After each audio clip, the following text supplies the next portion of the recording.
तो आइए देखते हैं क्वेश्चन। क्वेश्चन है the score of Amal and Bimal in an examination are in the ratio 11:14। मतलब एक एग्जामिनेशन में दो स्टूडेंट है अमल एंड बिमल, उनके स्कोर का रेशो गिवन है। वो रेशो कितना है? 11:14। अमल एंड बिमल के स्कोर का रेशो है 11:14।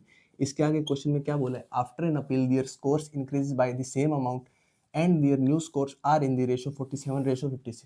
इसके बाद जो इन दोनों स्टूडेंट के जो स्कोर है इसको सेम अमाउंट से इंक्रीज किया। मान लो सेम अमाउंट एक्स से इंक्रीज किया। एक्स से इंक्रीज करने के बाद इन दोनों स्टूडेंट के जो स्कोर का रेशियो है वो कितना है? 47:56। मतलब अमन एंड विमल के अब जो न्यू स्कोर का रेशियो कितना है? 47:56। अब हमसे इसमें पूछा क्या है? The ratio of Bimal's new score to that of his original score. मतलब बिमल के जो न्यू स्कोर है और ओरिजिनल स्कोर का रेशियो, यही पूछा है। तो अब हमें इस क्वेश्चन में हमें ध्यान क्या रखना है कि मान लो दो स्टूडेंट हैं, दोनों स्टूडेंट के स्कोर में डिफरेंस है 5 का।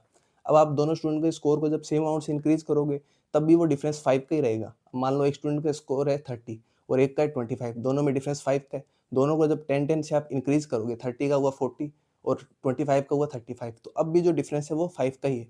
तो यहाँ भी जो हमने सेम अमाउंट से इंक्रीज किया, सेम अमाउंट से इंक्रीज करने के बाद जो स्कोर है, तो स्कोर में जो डिफरेंस है वो सेम रहना चाहिए। अगर स्कोर में डिफरेंस सेम है तो वो रेशियो में भी डिफरेंस सेम रहेगा।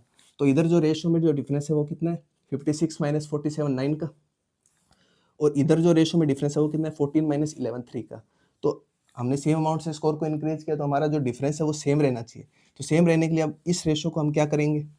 3 से मल्टीप्लाई कर देंगे। 3 से मल्टीप्लाई करेंगे तो ये डिफरेंस 9 का हो जाएगा। 3 3 जा 9। तो इधर से जब मल्टीप्लाई करेंगे तो कितना आएगा अमल एंड विमल के स्कोर का रेशियो?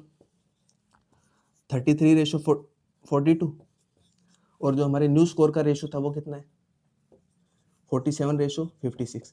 अब हमसे क्वेश्चन में पूछा गया, क्वेश्चन में पूछा है ratio of Bimal's new score to original score. अब न्यू स्कोर कितना है? 56 और ओरिजिनल स्कोर कितना है? 42। अब आप इसको कॉमन फैक्टर से जब कट करोगे तो ये 14 इनका कॉमन फैक्टर आ जाएगा। 14 4 जा 56 और 14 3 जा 42। तो हमारा जो आंसर है वो है 4:3। ऑप्शन ए हमारा यहाँ करेक्ट है। तो ऐसे ये सेम क्वेश्चन ये है, तो इस क्वेश्चन को आप ट्राई करना and drop your answer in the comments.